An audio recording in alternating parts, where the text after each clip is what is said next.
Jacques stumbled backward into the clearing, his boots slipping in the snow, heart hammering so loudly it drowned out every sound.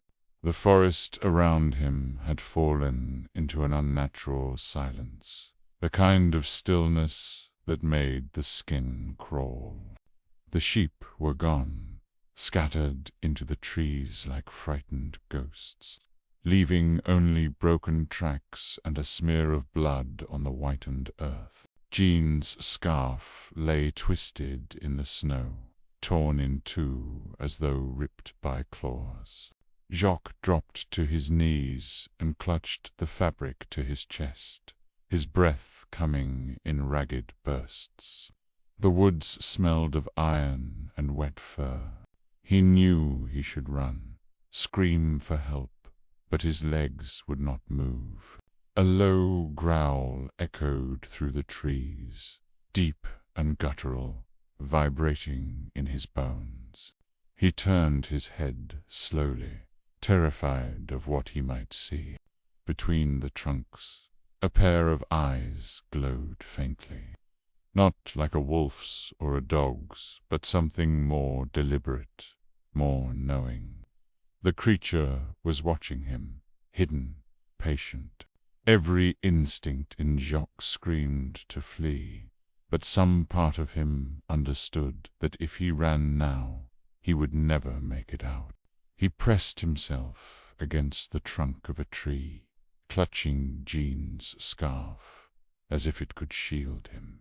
He whispered a prayer under his breath, words tumbling out without thought.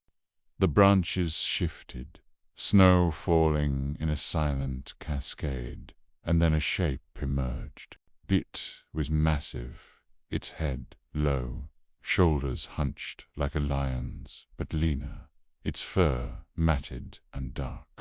Its jaws parted to reveal teeth far too long for a normal beast, its breath steaming in the cold.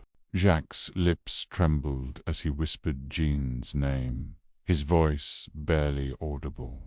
The creature's ears flicked forward at the sound, and for a moment it seemed to grin. By a curl of its mouth that was more human than animal.